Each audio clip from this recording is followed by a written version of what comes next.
আহিলি নেকি?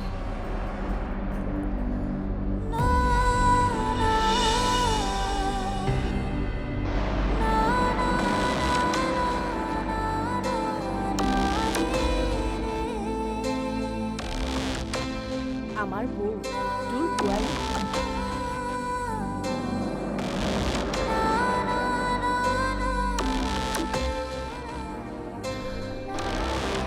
ইহঁত দুজনীক চাবা। অকল আমাক চালে হ'বনে? তোক চাব নালাগে। মোক আৰু কিমান দিনলৈ চাবলৈ পাব? আপোনাক আমি ইমান সহজে মৰিবলৈ নিদিওঁ। ভগৱানে মাতিছে যেতিয়া মোক কেনেকৈ ৰাখিব পাৰিব?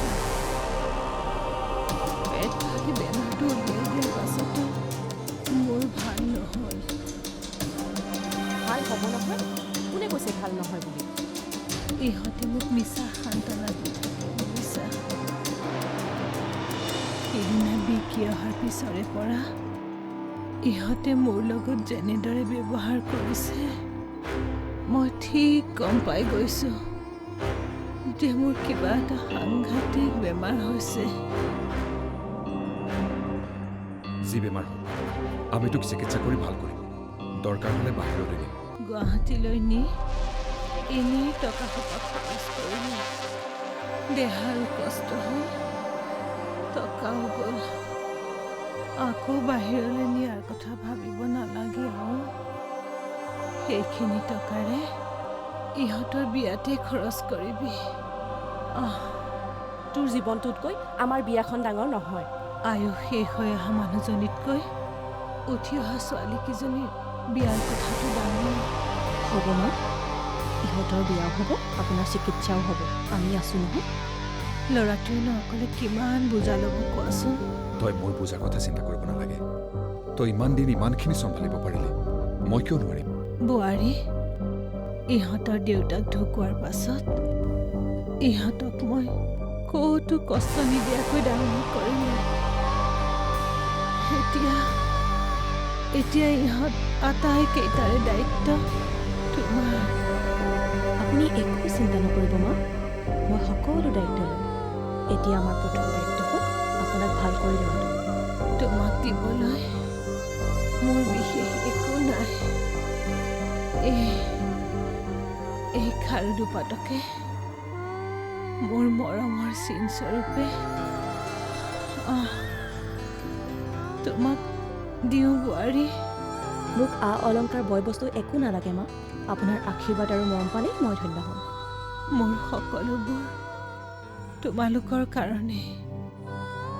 সকলো দুৰ্ভাগ্য মোলৈ আহি সৌভাগ্যবিলাকেৰে যে তোমালোকৰ জীৱন পূৰ্ণ হৈ পৰক।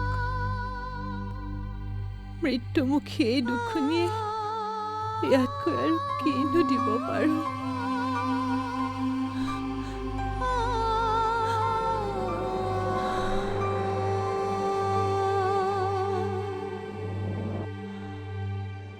ঋতু, দাদা আৰু বৌক মাতচোন। তয়ো কিবা এটা খাই লহি। ঐ, ঢেৰ কিবা কিবি দিছ দেখোন। একো ঢেৰ কিবা দিয়া নাই, বহচোন। দিনটো গাড়ীত আহিছ, ভোকেই লাগিছে চাগে। বৌ ক'ত? আহিছোঁ। বহাব। ঋতু, তয়ো বহ।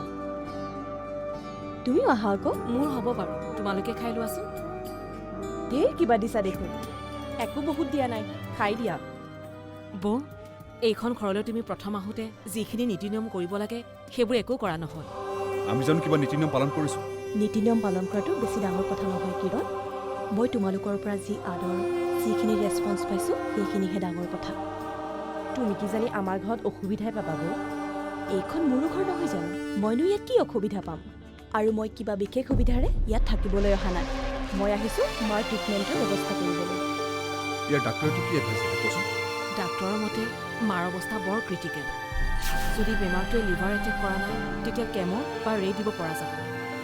যদি লিভাৰত এটেক কৰিছে তেতিয়া? সেই প্ৰশ্নটো মই ডাক্তৰক কৰিছিলোঁ। তেওঁ কি ৰিপ্লাই দিলে? সেইটো নহ'বৰ বাবে ভগৱানক প্ৰাৰ্থনা কৰিব ক'লে। ইহঁতকো বিয়া দিয়াৰ পাছত দেখোন ঘৰত মানুহেই নাথাকিব। মানুহ নাথাকিলে মোৰ লগত থাকিবি। দুইজনীক বিয়া দি শেষ হোৱালৈকে তোৰ চাকৰিও শেষ হ'ব।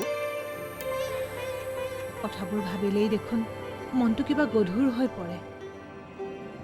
কিমান হেঁপাহেৰে এই ঘৰখন গঢ়ি তুলিছিলোঁ, দেউতাৰে কিমান আশাৰে এই ঘৰটো সাজিছিল। দেউতা যদি আজি থাকিলহেঁতেন, দেউতাক মাজে মাজে বৰ মিছ কৰোঁ জানো। আজি দেউতাৰ থাকিলে কিমান আনন্দ পালেহেঁতেন। তোৰ নামটো আনন্দ ৰাখোঁতে দেউতাৰে কৈছিল, সি আমাক সদায় আনন্দই দি থাকিব। জানা বা, মায়ে কিন্তু কিবা এটা সন্দেহ কৰিছে। কি সন্দেহ কৰিছে? মায়ে কিবা এটা বেয়া বেমাৰ হোৱা বুলি গম পাইছে। কোনে ক'লে? মায়ে নিজে কৈছে আমাৰ আগত। মায়ে হয়তো নিজৰ জীৱনৰ ওপৰত আস্থা হেৰুৱাই পেলাইছে। এতিয়া মাৰ ট্ৰিটমেণ্টৰ ব্যৱস্থাটো কি হ'ব? গুৱাহাটীলৈকে লৈ যাওঁ নেকি? কেতিয়া নিবা? ডাক্তৰে কিন্তু যিমান পাৰি সোনকালে নিবলৈ কৈছে। ময়ো তাকে ক'ব বিচাৰিছোঁ, সোনকালে লৈ যোৱাটোৱে ভাল। কাইলৈ থাকি পৰহিলৈ যাওঁ। তাকেই কৰা। আমিও যাম নেকি? নালাগে দে, আমিয়ে পাৰিম নে কি কোৱা? আগৰবাৰ তোমালোকৰ বৰ কষ্ট হ'ল, এইবাৰ আমিয়ে পাৰিম দিয়া। থকা মেলা আমাৰ ঘৰতে কৰিব পাৰিম। তোমালোকে যি ভাল দেখা তাকেই কৰাব। হ'ব দে, তহঁতে চিন্তা নকৰিবি। পৰহিলৈ মাক লৈ যাম, যদি ভাগ্যত আছে ভাল হ'ব।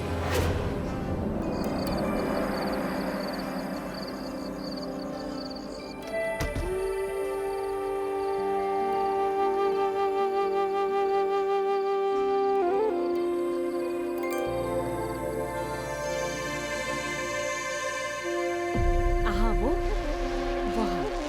কি কৰি আছা? এনেই কাপোৰবোৰ জাপি চিজিল কৰিলোঁ। তোমালোকে ঘৰখন বেছ পৰিপাটি কৰি ৰাখিছা। ঘৰখন বৰ বেছি ডাঙৰ নহয় যে, দুজনী মিলি যিমানখিনি পাৰোঁ ভালকৈ ৰাখি। ডাঙৰ হোৱা হ'লে ক'ত চাফাকৈ ৰাখিব পাৰিলোঁ। যিয়ে ৰাখিব, সৰু হ'লেও চাফা কৰি ৰাখিব, ডাঙৰ হ'লেও চাফা কৰি ৰাখিব। আগতে মায়ে পাকঘৰ চম্ভালি আছিল যে আমি আৰু সময় পাইছিলোঁ। আজিকালি সময়ো নোপোৱা হ'লোঁ আৰু মন চনবোৰো ভাল লাগি নথকা হ'ল। ঘৰখনত বেমাৰী মানুহ থাকিলে মনবোৰ বৰ বেয়া লাগে। তাতে তোমালোকৰ মানুহবোৰ কম যে। অঁ, কেতিয়াবা বিকিদা আহিলেহে ভাল লাগে। বিকিদা মানে আমাৰ দাদাৰ হোষ্টেল মেট। দাদাতকৈ ছিনিয়ৰ, এতিয়া গাঁৱৰ ঘৰত থাকে। মই চিনি পাওঁ, ইউনিভাৰ্চিটিত লগ পাইছিলোঁ। হয় নেকি? বিকিদাৰ কথা বতৰাবোৰ বৰ ভাল লাগে নহয়।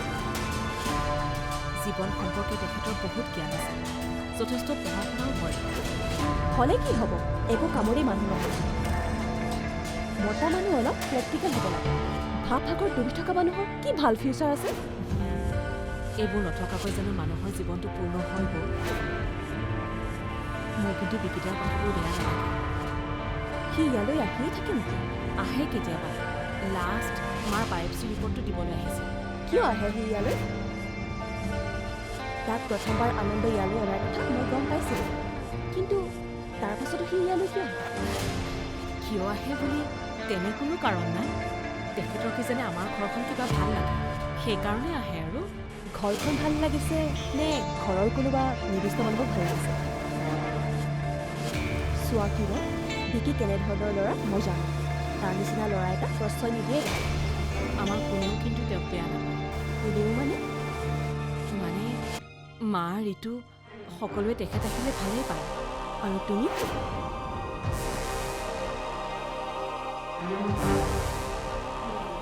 বিকিতাক কিন্তু তেনে একো বেয়া ল'ৰা যেন লগা নাই ন?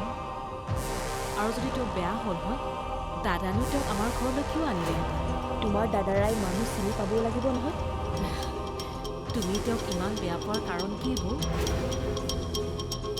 ইউনিভাৰ্চিটিত থাকোঁতে তোমাক একো ইংগিত দিয়া নাছিল তেওঁ?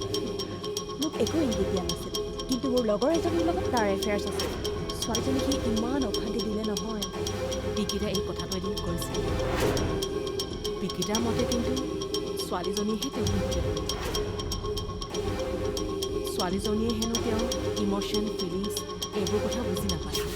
তাই কেৱল তেওঁৰ বেংক বেলেঞ্চ, প্ৰপাৰ্টি এইবোৰৰ প্ৰতিহে বেছি কনচাৰ্ণ। তেওঁৰ ওচৰত এইবোৰৰ সম্ভাৱনা নেদেখি ছোৱালীজনীয়ে তেওঁক এৰি গুচি গ'ল। ছোৱালীজনীক ফিউচাৰ ছিকিউৰিটি গ্ৰাণ্টি দি ৰাখিব নোৱাৰিলে ছোৱালীজনীৰ ওপৰত দুখ দিয়ে। বৌ, তেওঁলোকৰ কথা তুমি ইমান চিৰিয়াছ হৈছে কিয়? ছোৱালীজনী তোমাৰ ফ্ৰেণ্ড কাৰণে তুমি বিকিতাৰ ওপৰত দুখ দিছা, কিন্তু বিকিতাৰ ভিউৰ পৰাও তুমি কথাটো ভাবাচোন। বাদ দিয়া এইবোৰ লোকৰ কথা। আমাৰ নিজৰে ইমান ডাঙৰ সমস্যা, লোকৰ কথা ভাবি কি লাভ? তুমি কামত লাগা, মই মাৰ ওচৰৰ পৰা আহোঁ।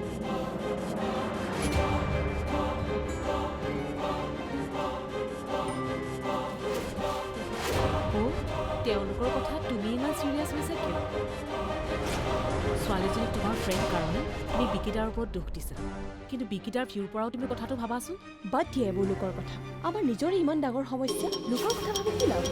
তুমি কামত লাগা, মই মাৰ ওচৰৰ পৰা আনো।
কি হৈছে পেটটোত? দাদা, দাদা! মা? অ' মা! মাই! অ' মা! মা! ঐ! মা! সোনকালে মাক হস্পিটেললৈ নিয়াৰ ব্যৱস্থা কৰাচোন। মা! এই কিৰণ, সোনকালে গাড়ীখন মাতচোন। সোনকালে, সোনকালে মা!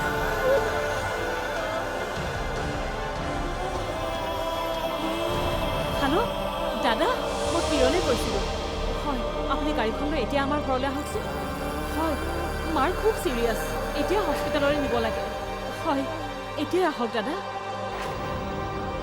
আমি কৰিব পৰাত এতিয়া একো নাই। যি দেখিছোঁ এতিয়া দৰৱেও একো ৰেচপণ্ড নকৰিব। এনে অৱস্থাত মই গুৱাহাটীলৈ নিব পৰা নাযাব। বিষটো অলপ কমা হ'লে গুৱাহাটী নিলেও যে কিবা হ'ব একো আশা দেখা নাই। তেখেতৰ পেটটো ফুলি গৈছে, খাদ্য ল'লেও একেবাৰে চাপ খাই গৈছে, সেইকাৰণে একো খাব পৰা নাই। এতিয়া আমি কি কৰে ভাল হ'ব? বিষটো কমিবৰ বাবে চেলাইনতে ইনজেকশ্যন দিছোঁ। তাতকৈ কৰিবলগীয়া আমাৰ একো নাই। This is the last stage. দুখ নকৰিব, আপোনালোকে বহুত চেষ্টা কৰিলে, কিন্তু কি কৰিব কওক, সকলো ভগৱানৰ ওপৰত। আপুনি আৰু মই চেষ্টাহে কৰিব পাৰোঁ, কিন্তু চেষ্টা সফল নহ'লে কি কৰিব কওক? মই বৰ অসহায় বোধ কৰিছোঁ ডাক্তৰ। আপোনালোকৰ মায়ে আপোনালোকৰ পৰিয়ালটোৰ কাৰণে বহুত কৰিলে, সকলোকে মোটামুটি এটা পৰ্যায় পোৱালৈকে। সেইকাৰণে মোৰ বেয়া লাগিছে। মায়ে আমাৰ কাৰণে বহুত কৰিলে, আমি মাৰ কাৰণে একোৱেই কৰিব নোৱাৰিলোঁ। কিবা এটা কৰাৰ কাৰণে সময়খিনিও আমি নাপালোঁ। প্ৰত্যেকৰে জীৱন এনেকুৱাই, কি কৰিব? মই ডাক্তৰ হৈও একো কৰিব পৰা নাই।